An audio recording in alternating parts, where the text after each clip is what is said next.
right. NWA Championship Wrestling, June 7th, 1986. It opened with clips of what appeared to be a house show where Dusty Rhodes might have been wrestling Barry Horowitz for a while when Ric Flair came out in full gear and robe to confront him. And we'll have more on this later. The announcers informed the world that Magnum TA had been stripped of the U.S. title due in part to his attack of Nikita Koloff during their press conference and some other issues that arose afterwards. That's right. They talked about how he'd been stripped, and they said that it was supposed to be a 1-hour match on the show tonight, but Magnum had been stripped due to action unbecoming a champion. And I was thinking, God, in the history of wrestling, how many of these press conferences have we seen, or these contract signings, that end up in a big brawl and the podium gets tipped over and two dudes get in a brawl? I thought, can you believe that in 1986 they did this angle and a dude got stripped of the title for it? But then it turns out there was more to the story. There is more to the story. Which actually made it 1,000 times better. Ron Garvin came out for a promo. And they also hyped the return of Ole Anderson. Yes. And, So Garvin comes out for a promo. He, I'm not sure if he announced this had been signed or if he was issuing a challenge. But either way, he wanted a match with Tully Blanchard where both guys would have taped fists and they would do 3-minute rounds. I thought about that for 5 seconds and I thought, that sounds awesome. Hopefully that will happen on TV. The Rock and Roll Express faced Kent Glover and Bob Owens. Morton still had his Mankind face guard on. And the Express won with the double drop kick in a minute. Literally nothing to talk about here. I was going to assume this is not one of the matches that you have a lot to say about. No, but I will have a lot to say about the Rock and Roll Express before all is said and done. Oh, yes. Oh, yes. I posted on Twitter. I never really tell everybody what I'm talking about because I presume if you follow me, like, it's one thing to follow me on Twitter, but like if you know and you listen to the shows and everything like that, then I shouldn't have to explain everything that I'm talking about. And all I had wrote was, oh my God, these Rock and Roll Express contests. And of course I got some people they immediately knew what I was talking about because there are a lot of people that follow along with this deal that we do every Sunday. But then there were the people that just had absolutely no idea what I was talking about. And I thought, you people are missing out by not watching these shows. Clearly. Let me tell you. And what people thought was a good idea in 1986. Jim Cornette and Big Bubba came out for a promo. Cornette noted that ever since Big Bubba had shown up, the James Gang wasn't giving him any trouble anymore. He repeated his claim that no woman could beat a man in a wrestling match, not even a big woman like Baby Doll. And he said she had the services of Dusty Rhodes, Magnum TA, the Rock and Roll Express, the Road Warriors, countless others. Then he asks what kind of services were being rendered. That's right. Cornette is such a great troll. Oh, yeah. It's a very no scandalous woman remark. Can beat a man in a wrestling match, not even a woman as big as Baby Doll. That's right. That is right. Ric Flair came out for a promo. He was, of course, the heel world champion, but he had an entire section of fans in the studio tonight. A group of 20 or so young men all showed up in full suit and tie. That's right. Wearing or carrying his name spelled out in signs, the R sign, the I sign, the C sign, so it said Ric Flair. Flair acknowledged Slick these Rick men. is what it said. Slick Rick, that's right. That's right. I was very disappointed, actually, that I did not see Dave or Mike Tenay there with one of those signs. Maybe next week. And the amount of money the local Kmart must have made when these guys came in to get suits. I suspect it was the first suit for a lot of these men. You know what's funny about it, too, is like, you see a lot of wrestling fans doing stuff like this, and they're your stereotypical wrestling fans, but these actually look like young, handsome college dudes that were cool. And they just decided that they liked Ric Flair, and they were going to get suits, and they were going to come and show their support. Yeah. Totally unlike what we see when... Actually, I won't specify, but I'm sure we'll see plenty of it here on this show. I did not see anyone in a suit at the NXT show we went to. No, there was nothing there. So he acknowledged these young men, said there's 20 men like this in a studio in Atlanta, and there must be 20 million of them around the world. He said any woman would be proud to walk next to Ric Flair, arm in arm with Ric Flair, or even behind Ric Flair. And talked about how great the Horsemen were. We got to talk about this woman they showed in the crowd when he talked about women who love Ric Flair. there was a very 1980s woman in the crowd. Oh my God, this woman's hair. Like, it literally defied physics. There's no amount of Aquanet that could have made this work, but somehow it did. It was a new wave nightmare. It was feathered straight up in the air, and then like shoulder length everywhere else. Yeah. God. It was astounding. Let's see. He promised Ole would be back. Said today we would see Dusty Rhodes get beat up real bad. He plugged the Bass Tour, saying it was bigger than any football, basketball, or soccer game. He ran down every babyface in the world, showed off his Rolex, and he left. You know, I remember when we went to the convention, and it's not even just the convention, but I mean, if we went to the NXT, that NXT show that we went to, and you see all the young guys nowadays that have like the 1920s hairdos, you know the ones I'm talking about? Antonio the Promise Thomas had it last year. A million guys have done it. You cut your hair, you comb it impeccably on a side part, and you put some pomade and slick it back. This I see, yes. This hairstyle is back now. And, of course, in the 60s, dudes had long hair, and, you know, long hair is never going to go out of style. Hercules had long hair. There's always going to be long hair. People shave their heads. They don't shave their heads. Point I'm trying to make is every kind of hairdo appears to come back. But I, honest to God, don't think that these 80 hairdos are ever going to come back. We're never going to see the mullet again. We may actually, you know what? We might see a version of the mullet. But like these hairdos this woman had, these are not coming back into style. And I will take that to the grave. I would be surprised just because they are a lot of work. Oh, yeah. The mullet may come back because it's just you get your hair cut and you're done. But I don't think part of it. Exactly. It's only half a haircut. Yes. But this Aquanet woman here probably hung herself upside down and then hairsprayed her hair. The Jerry curl will never return. I wouldn't be sure about that one. Oh, I'm sure. I've been wrong before, but I'm sure about this one. Raging Bull versus Larry Clark. Bull won with the flying burrito in a minute. You're not wasting time with the squashes this week. Let's talk about the important part of this match. In the middle of this match, David Crockett alerts us that later on in the show today, we are going to be introduced to Todd Champion. Mm-hmm. And he assured us, David Crockett assured us that we were going to like Todd Champion. And I will leave it at that for right now. All right. So afterwards, Raging Bull goes to cut a promo. He promises Paul Jones will be bald soon, and then thank God Boogie Woogie Man came out. Nothing against Raging Bull, but Boogie Woogie Man is a better promo. He called Bull Willy Willy. He called Tony Schiavonto. He mentioned Baron von Roscoe. No, Rascal. Are you sure? I'm almost positive he said Baron von Rascal. I got Roscoe. Either one's great, honestly. Well, what's great about it is he vowed to beat Baron von Rascal's brains out with his own black glove, which is a very, very serious threat, yet a very, very goofy insult. Yes. Well, I'm not sure how much of it is an insult, because I don't think he meant to insult Tony by calling him Schiavonto. He may have just not known what his name was. He just doesn't know the man's name. So he said Jones had cut his hair, the hair he had grown for 10 years. 10 years. Like, that's 10 years worth of growth. The lock of hair that they are displaying from Boogie Woogie Man's head is about 8 inches long. Sure. I don't think that's 10 years. I'm sure he's been growing his hair out for 10 years, but he made it seem much more serious than it actually was. Yes. His beard, I would believe, has not been cut in 10 years. And then he had a Photoshop of Paul Jones bald. And there's this image on the screen. And I know fashions change and stuff, and things look different in 2016 they did in 1986. But as soon as this image was on the screen, I thought, that is a huge improvement. You know, it was funny because I thought the exact same thing. Because like he'd be doing... if you look at, like, Paul Jones's haircut that he had in 1986...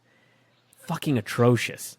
Just the worst bowl cut, black dyed haircut you've ever seen in your whole life.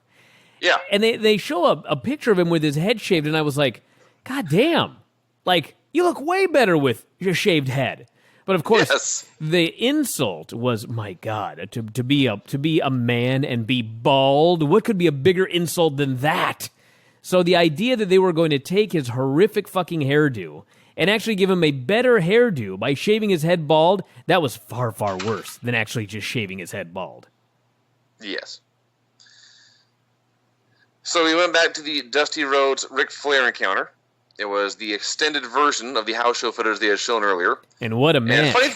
The funny thing was, I don't know why, but when they showed the clip earlier, it wasn't a house show, but it was more of a live show than the studio show. It had commentary as the point.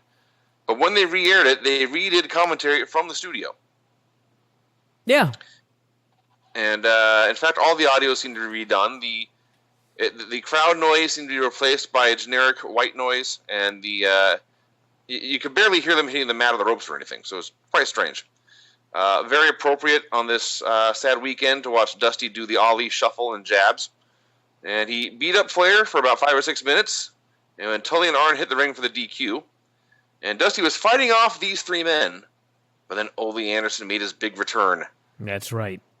And it was actually the first time on this show that the four horsemen had all been together on screen at the same time. That's right. So the four of them and JJ, they were quadruple teaming him as Baby Doll ran for help. They laid it out with a gourd buster and were prepared to do something nefarious off the top rope when Magnum and the Rock and Rolls and Raging Bull and Boogie Woogie and probably more people all hit the ring. So the horsemen bailed and they got to the floor. And you've never seen a group of men so happy to beat up another man. Now, before you get to their celebration, which was fabulous, we got to talk about this match. This will come as a surprise to absolutely nobody who knows anything about Dusty Rhodes and Ric Flair. But this whole match was Dusty Rhodes beat the shit out of Ric Flair forever. Yes. Ric Flair couldn't do a thing. Everything he tried to do, Dusty countered. Dusty bounced him from pillar to post like a ping pong ball. He did his bionic elbow. He just made him look like a complete fool. And then, of course, all of the horsemen ran in, and that was the end of that. And in fact, after the horsemen ran in, it was 1-on-3. Dusty Rhodes beating up 2 horsemen all by himself before Ole Anderson finally returned, and that was too much for Dusty Rhodes. But a 3-on-1 he could handle. The 4-on-1. 3-on-1, including the world champion, the national champion, and the TV champion. That's right. Their combined might was no match for the American Dream. Now, granted, when Ric Flair did these matches with anybody, I mean, he sold his ass off. I mean, he lost more matches than he won. Obviously, lots of DQs and that sort of thing, but he lost a lot of matches. He sold like a crazy man for everybody, but it was funny to watch this. Him going in there and literally getting nothing on Dusty Rhodes, and his whole crew getting nothing on Dusty until the 4th guy showed up. Pestilence. Yes. He may have been. Arn was definitely death. Yes. Because he's the one who beat you up the most. Anyway, so they beat up Dusty. All his friends come out. They clear the ring. And then even still at ringside, they're not just high-fiving. They're not slapping each other on the back. They are hugging, laughing, jumping up and down like they've just won the Super Bowl together. So they go from that shot, they go back to the studio in Atlanta, where Arn Anderson is there now. He's cutting a promo live. He says the Horsemen are reunited. They are 4 men back together as one. And now Dusty Rhodes is not safe. He's not safe in the ring. He's not safe in the parking lot. He's not safe in the bar. Then they go back to this other show where the Horsemen have left the ringside area. They've gone to the interview area, and they are cutting a promo about what they have done. Specifically, Ole Anderson's cutting a promo. And this was a great promo. Oh, my God, this promo was awesome. He is warning Dusty that he was on the other end of things now, or I forget exactly what he said, but he's back for revenge, essentially. And he said he was not going to lay on the shelf. Dusty was a fool to think that was going to happen. And as he's talking, the other men are still just jubilant. This is a great day to be a horseman. Ric Flair and Arn Anderson are howling with laughter in the background. They are so excited and so happy that the Horsemen are back in business. They're giving each other high fives. They're celebrating. It was so... There's nothing better than when the heels get one up on the baby faces and they've got to let the whole world know. Oh yeah.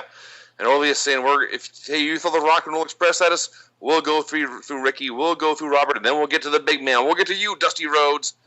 He's going off about how long they've been fighting and how all the terrible things they've done to each other, and says, this won't be over until... And then he got bleeped. He said something about, I don't even know what. I don't know what he threatened, but he came back and said... It seemed to be something involving death, because he came back and he was talking about coffins. Perhaps he said, this won't be over until I fucking kill you. He may have said that. But he said, we'll be the burial team, we'll be there with shovels, and one way or another, we're going to take care of you once and for all. And he finished, and they all start to leave, and suddenly J.J. Dillon, who is always wearing a suit, always wearing glasses, looks like he'd be a good history teacher or something. He just starts randomly screaming. He cannot contain his joy. This was so great. I gotta go watch this again. That was fabulous. That's right. And then when they're done, they go back to the studio. And Arn is so overjoyed. He has just seen the footage of this interview. He's still on cloud nine. And he is so happy that Dusty had claimed Arn, you're next. And it turned out that Dusty was wrong. That's right. Dusty and all the fans thought Arn was going to be next. And in fact, it was Dusty himself. Oh, this was grand. Had a clip of NWA President Bob Geigel with Magnum TA. This was amazing. Geigel reads a statement from the NWA Board of Directors. Now, you'll recall last week at the press conference between Magnum TA and Nikita Koloff, Nikita had insulted Magnum's mother, and really all American women. And so Magnum had flown over the table to get at Nikita, and things went downhill from there. So, first of all, this gimmick here with Geigel and Magnum, it was awesome because it was a 2-camera shoot, but it was multiple takes edited together. So you see Magnum with his hands at like chest level, and the camera would cut and his hands would be down at his sides. Oh, yeah. All sorts of continuity errors. So Geigel said there would be no fine, there would be no suspension. But Magnum TA, we are giving you an official reprimand for your actions during that press conference. We are not gonna fine you. We're not gonna suspend you. We are just going to officially, like, it is on your record now. It is on your professional wrestling record that you have received a reprimand from the NWA Board of Directors for conduct unbecoming a champion. We are going to let the world know that we are wagging our finger at you. That's right. Bad Magnum. Bad champion. Now, you know what's amazing about this is he didn't get fined. He didn't get suspended. He didn't get stripped of the title. He only got a verbal reprimand. Yet because what he did was because of, and I quote, my mom, this is too much for Magnum. He was appalled they would disapprove of the way he had defended his mother. He said, the man insulted my mom. What was I supposed to do? This is my mom here, he said. That's a direct quote. This is my mom here. Yes. Well, Geigel is an authority figure. He does not take well to men questioning his authority, so he gets in Magnum's face. And if you've not seen Bob Geigel, and I'm guessing most people listening to my voice haven't, he is a large man, but he's an older man. He's probably in his 60s. He's got glasses on, and he's in Magnum's face. But he's chastising this guy, saying, you are the United States champion. That means you have to be held to a higher standard. And Magnum's response to this higher standard was to punch Bob Geigel and then walk away. Now, let's specify what happened here. He is being verbally reprimanded. And so he says, and I quote, well, reprimand this. And he proceeds to punch Bob Geigel in the neck. He doesn't punch him in the face. He doesn't punch him in the chest. He punches him right in the neck. And 60-something-year-old Bob Geigel goes down, and Magnum storms off. And it was funny because, like, I guess he was such a white meat babyface in 1996. The fact that this all had to do with his mother made him a babyface in this situation. But as a viewer looking at this in 2016, it was like, what a dumbass. Like, what an idiot. That's exactly what I wrote. What an idiot. Here's my words. Yeah, times change. Now he's been stripped of the title, so it's more than a verbal reprimand right now. You were so mad at Bob Geigel, who, quite frankly, all he's doing is delivering a message. This was voted upon by the NWA Board of Directors. This is what he said. a majority of them, not even all of them, and we don't even know how Bob Geigel voted, but a majority of them decided that this was conduct unbecoming a champion and Magnum deserved nothing more than a stern verbal reprimand. And this caused Magnum TA to punch Bob Geigel in the neck and then storm off. You know what? They were right. That's conduct unbecoming a champion, and I would totally vote agree. for him being stripped of that championship. I completely agree. Man. So this led to another Geigel segment where he announced that Magnum had been stripped of the U.S. Championship for this unbecoming conduct. So from there, we go to commercial, and we come back. The Kolofs have now joined Tony Schiavone for a promo. They say, look at Magnum TA. He's going around attacking officials just to get out of this match with Nikita. And they had a point. They were talking as if Magnum had been stripped of the U.S. title and had been awarded to Nikita. And Jim Crockett showed up to clarify. This is not true. He mentioned the board had voted this way. He did not say he had voted. That's right. He merely said, and the more I think about this, the more I realize what a brilliant plot device this is. Because this lets your babyface authority figure enforce unpopular opinions even if they disagree with them. Because they represent order even if they disagree with the order. Anyway, he says, yes, we have stripped Magnum of the U.S. title, but that does not mean Nikita is U.S. champion.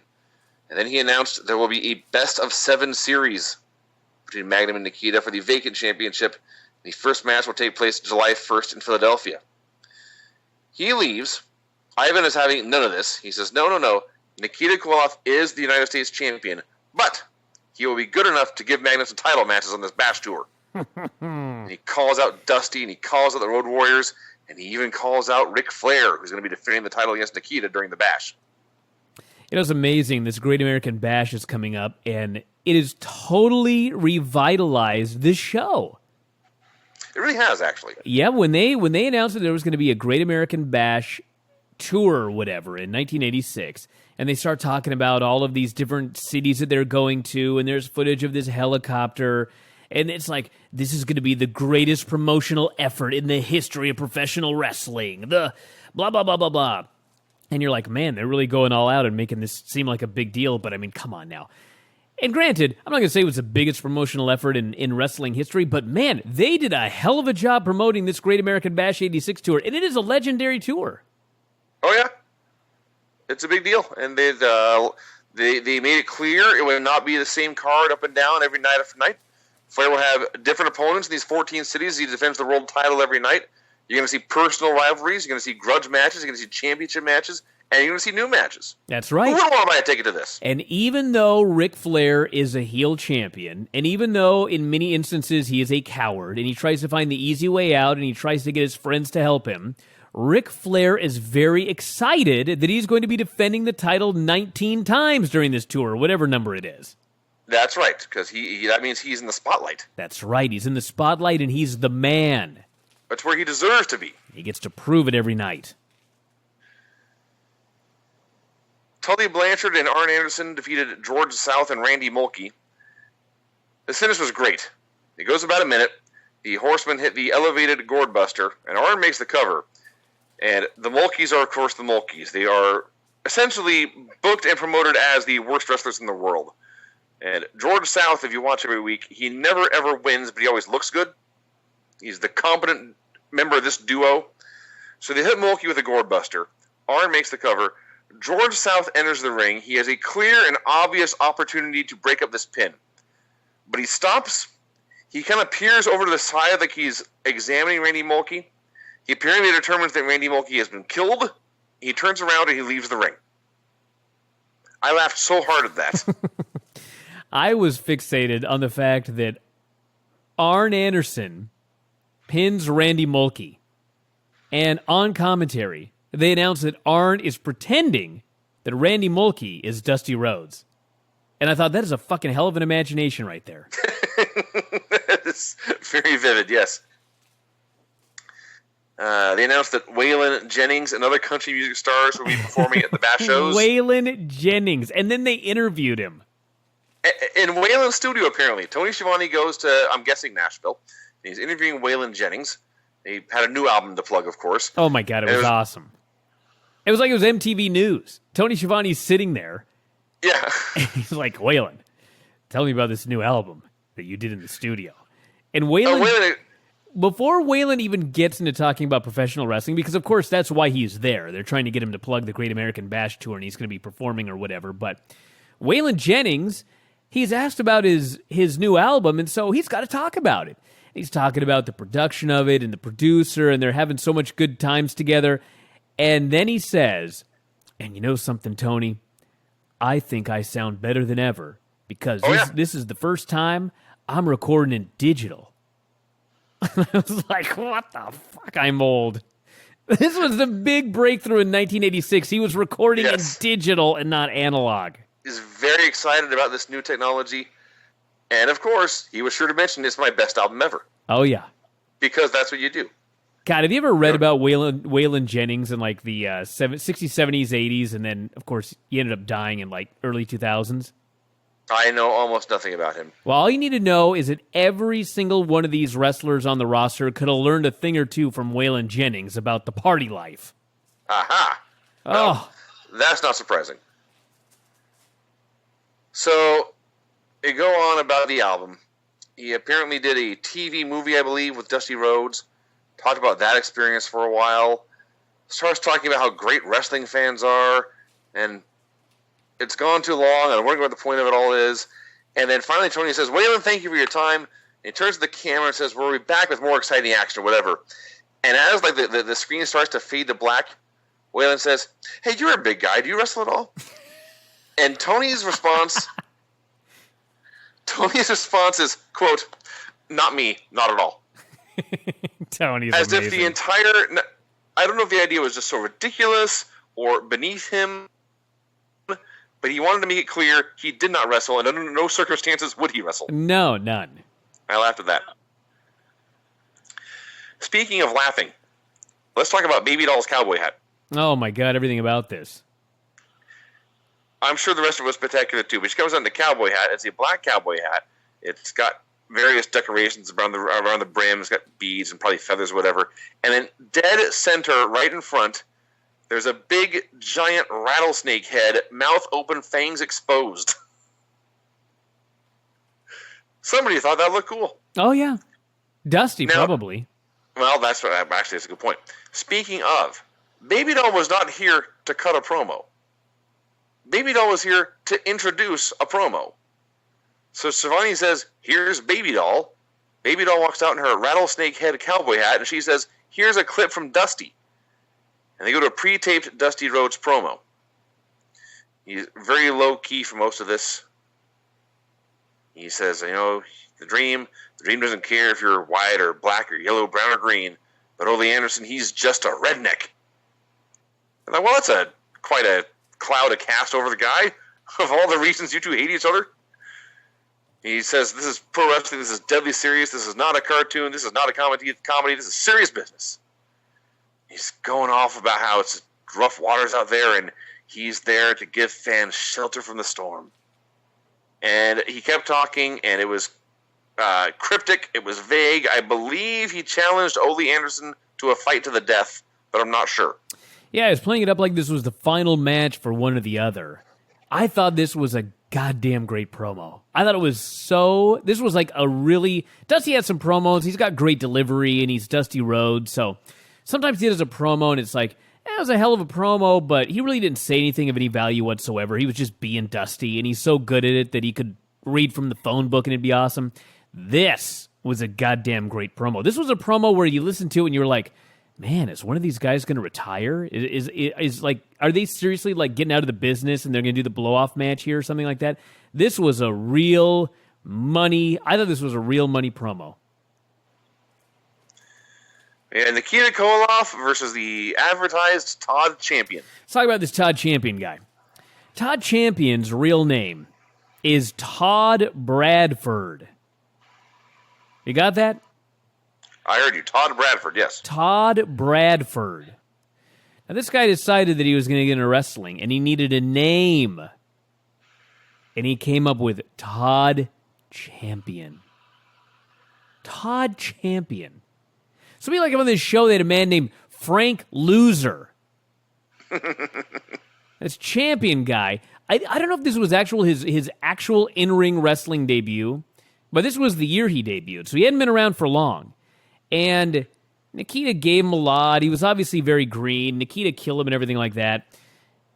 He looked fine. I don't know what the hell ever happened to Todd Champion. He had a career, but it was not like a career of any real renown. No offense to the guy or anything like that, but that was weird. He gets in there, and David Crockett had been hyping him up earlier. And he gets in there, and of course Nikita Koloff is the big, strong, scary killer. And he's in there with Todd Champion, and you look and you're like, Nikita's got bigger muscles, but this Champion fella is taller and has a broader frame. He's the bigger man. And Nikita gave him a lot, and they got to a test of strength and stuff, and for 3 or 4 minutes they had a very even match, and then Nikita hit the sickle and won. It was funny that everybody talks about the 1980s, and all Vince McMahon wanted was these big, juiced-up guys, and all he cared about was bodies and everything like that. And granted, in the NWA, they were far more open to different body types, as we're well aware of with Dusty Rhodes. But it is interesting that we have this guy here, Todd Champion, and while he was a jobber, it was very, very clear that because of how tall he was, and because he had a good look and a good physique, they were going to do something with him down the road. They were. It wasn't like they were saying, later on in the show, we're going to see the debut of Jim Dawson. They never did anything like that. But this Todd Champion guy, they put this guy over like this guy could be something because of the way he looked. Because it's wrestling. Yeah. And to be fair, he wasn't an athlete. He did play football. He had great potential. Sure. And, I don't know what happened. Wrestling is hard. Dillon and Blanchard came out for a promo. They reminded everyone Blanchard had knocked out Ronnie Garvin before, promised he was going to do it again. They advised Dusty to keep plenty of friends close by to watch his back. And then just before they leave, they said they knew Ronnie Garvin didn't like to talk about it. He didn't want anyone else talking about it. Perhaps he thought that if no one talked about it, they would forget it happened. But that wasn't going to happen. Everyone would always know that Garvin said he quit. And they laughed and they left. I love these guys. Oh, they're the best. Magnum comes out with the U.S. belt. I got to talk about this. So Magnum TA, he is a very good, fiery babyface, and he usually cuts, decent to good promos. But he's never cut, a lot of promos that I think, God damn, that was a great, great promo. This right here was the best Magnum TA promo I have ever seen in my whole life. He has the belt. He is appalled at what the NWA have ruled against him. Cuts his promo on Nikita.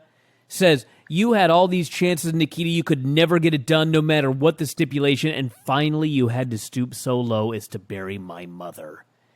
Tried and true white meat babyface. He goes, you can take this belt out of my hands, but you could never take this out of my heart. And he calls him a no-good commie Russian and storms off. I was in awe of this Magnum TA promo. This was a great promo. And his other great line said he could not believe they were stripping him of his title, but it didn't matter. He had no problem fighting the Russians 7 times if that's what he had to do to get the belt back. God, he was great here. It's too bad because it's almost the end. It really is. Well, yeah, actually, yeah. God, it's too bad. Barbarian and Shaska Watley versus Italian Stallion and Jim Dawson. Okay, now tell me this wasn't the greatest match you've seen all week. Okay, I watched the show earlier this afternoon, and about, 2 hours ago, maybe just an hour ago, I got a text from you going crazy about Jim Dawson.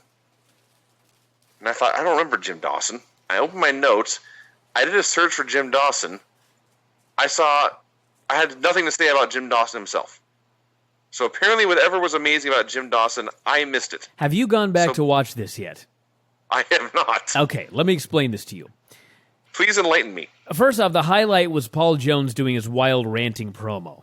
That I noted. He's continuing this gimmick of seemingly never quite knowing where he's supposed to be looking. When he's supposed to be talking. Yes, he'll look at the camera because there's one right in his face, but he knows that there are other cameras around, and so he's always looking all over the place, never quite sure what's focused on him at any given time. Which, by the way, it sounds like, I think if you're not watching it, it sounds like that would be like incompetence. It actually makes him look just incredibly paranoid. Oh, yeah. It's really very effective. So he vows that Jimmy Valiant is an idiot. He's going to end up a bald-headed geek.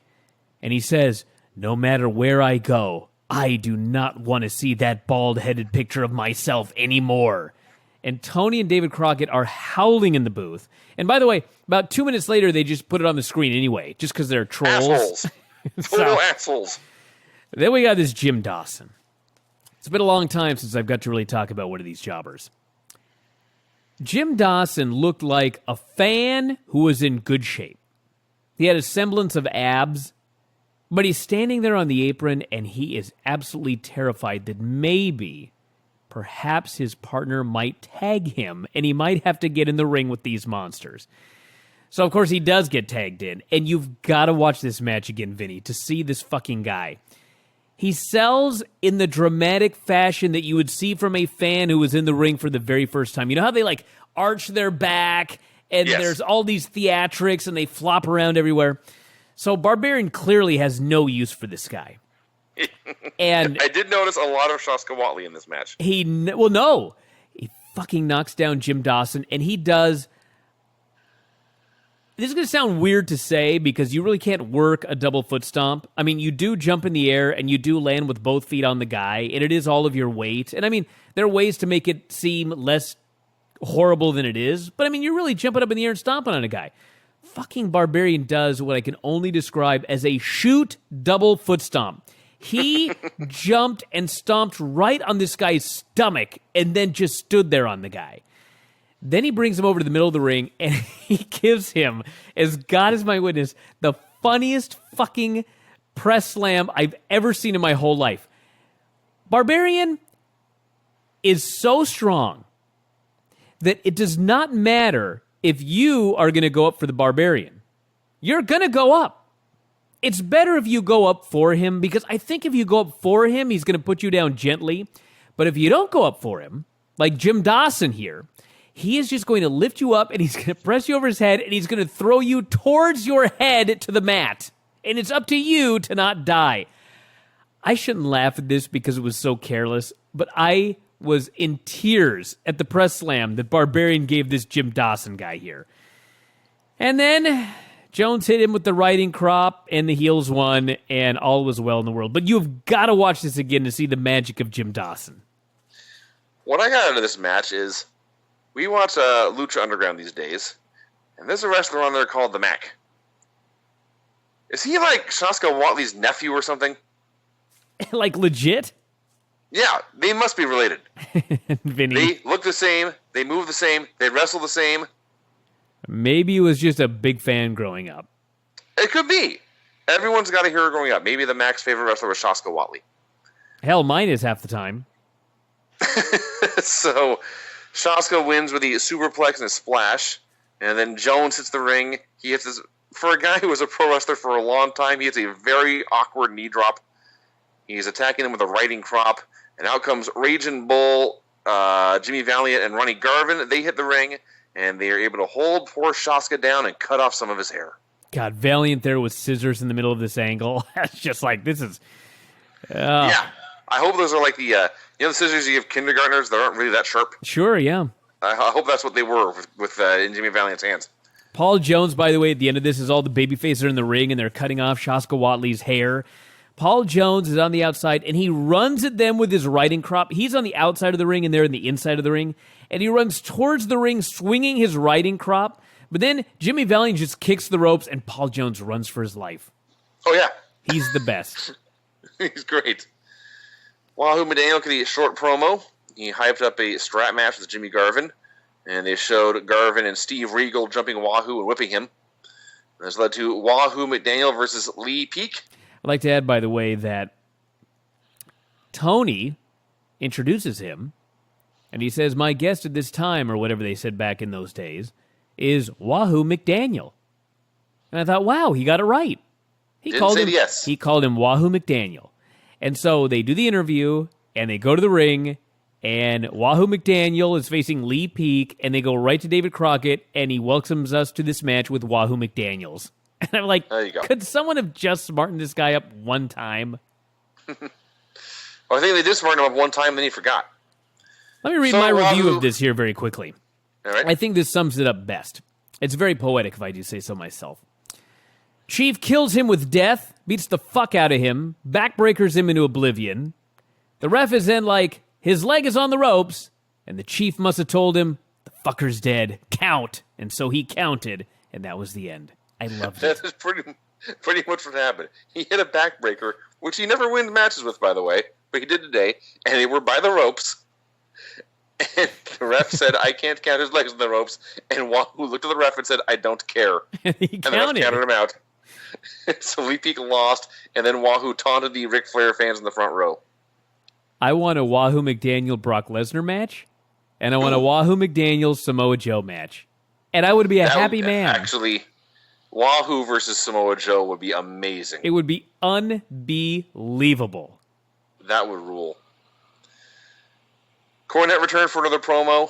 Was short, but he did say that Baby Doll had been out there earlier dressed as a cowgirl, but she was more cow than girl. Oh, man. I will admit I laughed at that one. And then he goes, you won't believe how big Bubba is. I was like, he's right there. I can see him. I know how big he is.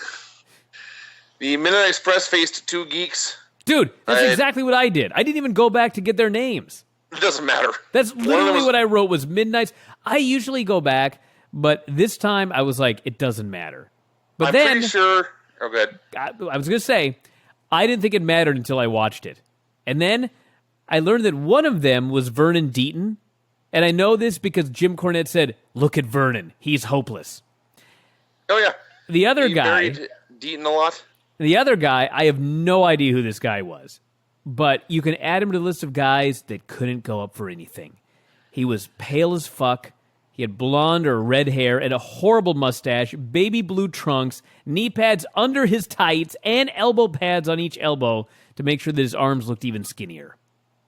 Is he the one who Bobby gave him a suplex, and it had to be a shoot suplex because the guy gave him nothing? That might have been Deaton. I think that was Deaton. Bobby hits the suplex, and it is, like I say, it's a shoot suplex. He had to throw this man over with all his might. And so he throws the guy over, and he gets up on one knee, and he looks at him, and he looks over at Dennis Condrey, and he just shakes his head. What the fuck are we in here with? They beat up Vernon Deaton for a long time. Eventually, they won with a rocket launcher. And that's all I got out of it. Nothing more. Then we had the most amazing segment on this show for sure. On any show I may have ever seen in my whole life. Before you talk about this, let's just remind everybody that Ric Flair is feuding with Ricky Morton, who is one half of the Rock and Roll Express. And in feuding with him, every week Ric Flair comes out, and he has a very, very, very, very, very tiny bra. And he makes fun of Ricky Morton, and he says that all of your fans are little prepubescent girls in training bras. Training underwear, he Training underwear, he says. That led us to this. So, yeah, when I say amazing, I have seen many segments better than this, and I have seen many segments worse.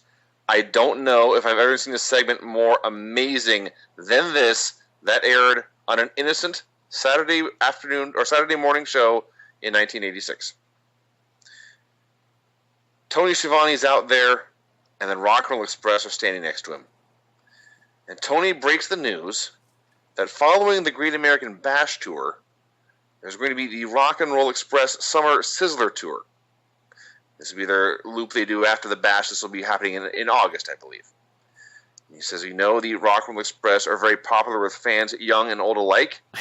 So we're going to be having some contests where you, the fans, might win a chance to interact with Ricky and Robert. First of these contests seems fairly straightforward. It's a look-alike contest. Oh, that sounds fun. It's open to boys and girls between 8 and 13 years of age. You just dress up like the Rock and Roll Express, take your photo, and send it in. And actually, there were some very complicated rules. Oh, yeah, they were contest Nazis. It's like, this is a contest for 8 to 13-year-olds, a Rock and Roll Express look-alike contest. but they made it very clear a person cannot be a member of more than one entry. So you and me cannot send in a picture, and then you and Jim send in a picture. That's cheating. We would all be disqualified. That's right. And he says you have to send it to this address. It has to be in this kind of envelope. The photos have to be this size. All sorts of very specific info. He's going on and on and on. Now, the prize winners for that, I believe there would be like 6 winners or something. But the winners will get to go to Six Flags with the Rock and Roll Express. That's right. Six Flags Atlanta. You get to spend the day with Ricky and Robert running all over the place and going on rides. That's right. Which actually sounds like a hell of a lot of fun. Especially in 1986. You know, listen, I know that I'm old and everything like that, but I don't know if I'm that old. Was this a thing in 1986? Was it like Polaroid cameras that were 4x5? Is that why they specified 4x5? Because every dimension I've seen for a picture of that size is always 4x6. I don't remember. I know Polaroids were certainly not 4x5 or 4x6. They're smaller than that. I don't know what the 4x5 deal was. I have no answer. Okay, but so far we're like 2 or 3 minutes into this, and the Rock and Roll Express have said nothing, and Tony Schiavone has introduced a tour and a contest. A little weird, but that's okay. It's not even weird. It's unusual, but it makes sense, and it gives them the opportunity to get lots of cute kid pictures, and even the ones that don't win, they can throw on TV and make people happy. This is all fine and dandy. And then things go off the rails. Immediately and drastically. Because the next contest, you see, is the Miss Rock and Roll Contest. Now, this contest, Brian, it's not open to the 8 to 13-year-olds. No, of course not. No. This is open to the girls. Not women, mind you. The girls. Ages 14 to 17. Yes. This absolutely had to be a rib on them played by Flair. No. Let me talk a little bit more about this, because I got to tell you what I saw. And I believe everybody saw this, but maybe I'm imagining things. So they announced there's a Miss Rock and Roll Express contest open only to girls between the age of 14 and 17. And they add, don't forget the photograph. Yes. Make sure you send in those photographs, girls age 14 to 17, for the Miss Rock and Roll Express contest. Now, of course, there is a contest for the youngsters, the Rock and Roll Express Lookalike Contest, age 8 to 13. And then for the 14 and 17-year-olds, there is this Miss Rock and Roll Express Contest where they say, make sure you send in your photograph. And I'm thinking, man, that's pretty sketchy right there. And then I believe for a moment they threw up on the screen a graphic for what was next, which was the Rock and Roll Express Dream Date Contest. Yes. And they put it up, and then they immediately took it down. So yeah, either Tony was going too fast or too slow, but yes. Yes. So I see this final contest. I see the graphic, and then it goes away. So in my mind, we've moved on to the next contest. So then they announce 6 ladies will win, and the winners will go on tour with the Rock and Roll Express. And I was like, man, this Rock and Roll Express, they're looking for some hot dates here. And then as Tony continues to talk, I realize that they threw up the graphic too early. And in fact, the winners who are going on tour with the Rock and Roll Express, the 6 ladies going on a tour with them, are the 14 to 17-year-old girls.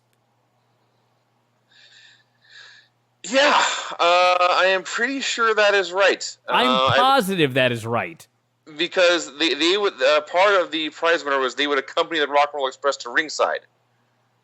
Yes. At the various shows on the Rock and Roll Summer Sizzler tour. Now, yeah. I will add that they did say that these 14 to 17-year-old girls must bring their legal guardians. But, oh my God. Yeah. And then, listen. Can't imagine. Go ahead. Well, just think, literally what happened is they asked 14 to 17-year-old girls, please send us your prettiest photos, and we'll take the prettiest ones and fly them around the country with these professional wrestlers in the heart of the 1980s. Yeah, that's exactly what they did. With their legal guardians, however. Sure. Now, in a whole different kind of crazy, as crazy as that was, then they announced the Rock and Roll Express dream date for those 18 and over. This is all one segment, by the way. Oh, yeah, we're still, it's probably longer than how long we've been spending discussing it here. So, the dream date is, it is open to ladies. Ladies. Graphics aid. Ladies. 18 years of age or older. And this required, to win this contest, entrants were required to send in a photo. Again, please, 18-year-old girls, please send us your photo. And even better, an essay. A 500 fucking word essay. I want to be the Rock and Roll Express's dream date because blank.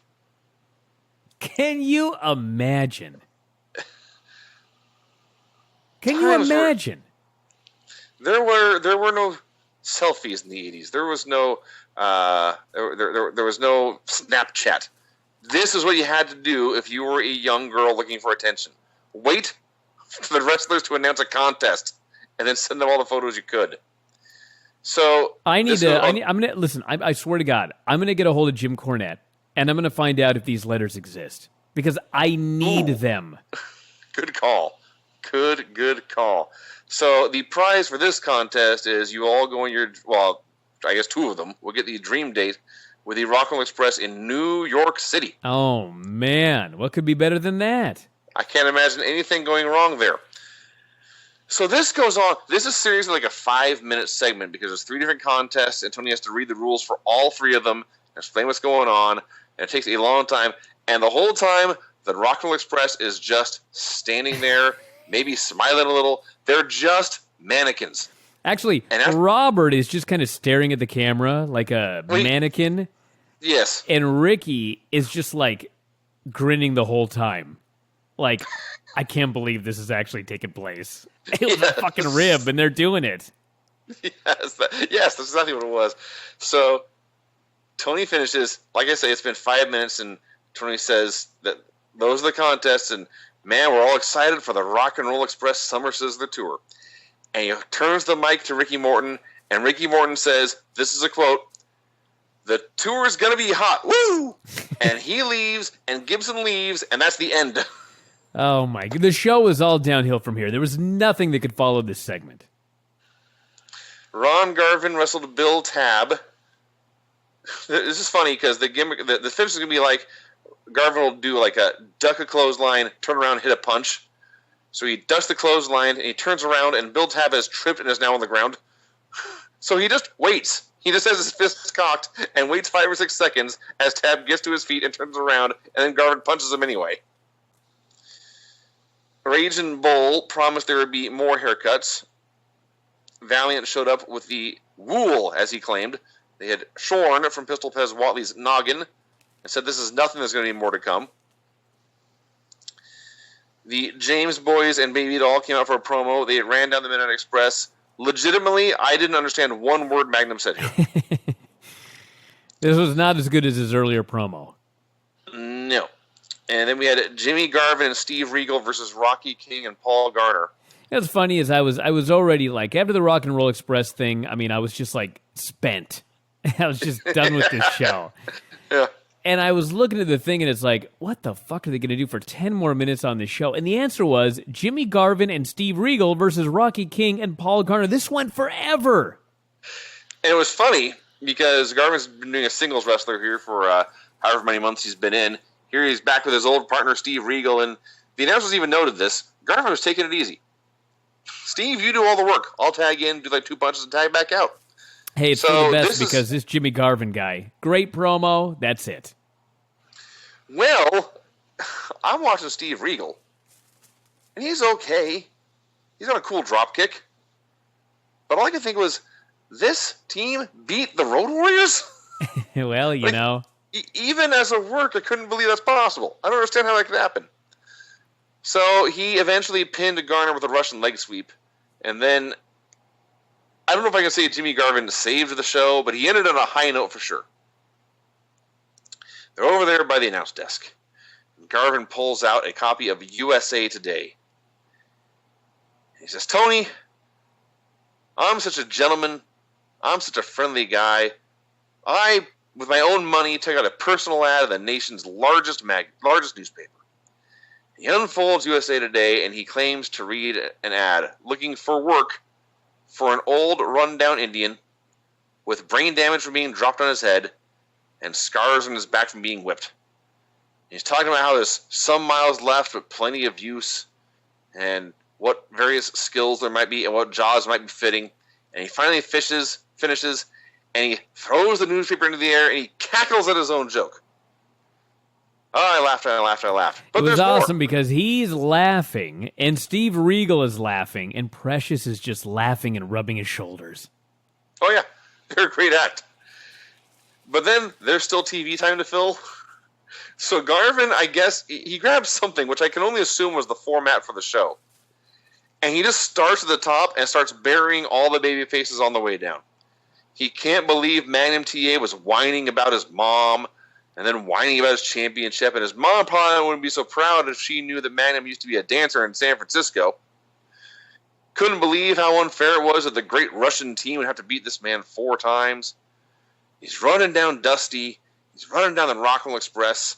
And finally he says, I have to get a meeting with Ted Turner. Something must be done. He never even mentioned her by name. He's talking about Baby Doll, and he says, I want that wildebeest banned from the station.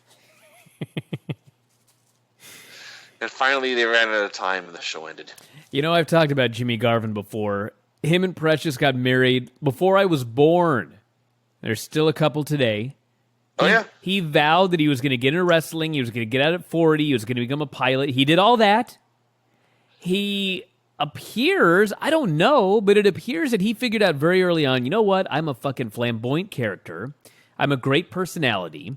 And I'm going to go a hell of a lot farther on that than on my wrestling. So I'll focus mostly on that and not kill myself in the ring. And this brings me all to a moment earlier in the show where they're building up the strap match between Jimmy Garvin and the Indian, as he calls him. I like to call him the Chief. Building up this, and they show the footage of Steve Regal and Jimmy Garvin attacking Wahoo. And they attack him, and Jimmy Garvin gets the strap, and he's strapping Wahoo. Jimmy Garvin is so gently strapping Wahoo McDaniel because he knows that when they feud, at some point, Wahoo is going to get a hold of that strap, and he is going to strap Jimmy Garvin. That's true. And he knew going in, I'm going to be so nice when I strap this guy. I'm barely going to lay a hand on him. And he didn't give a shit if it looked good or not. He was looking out for himself. Good for him. That's right. Good for him.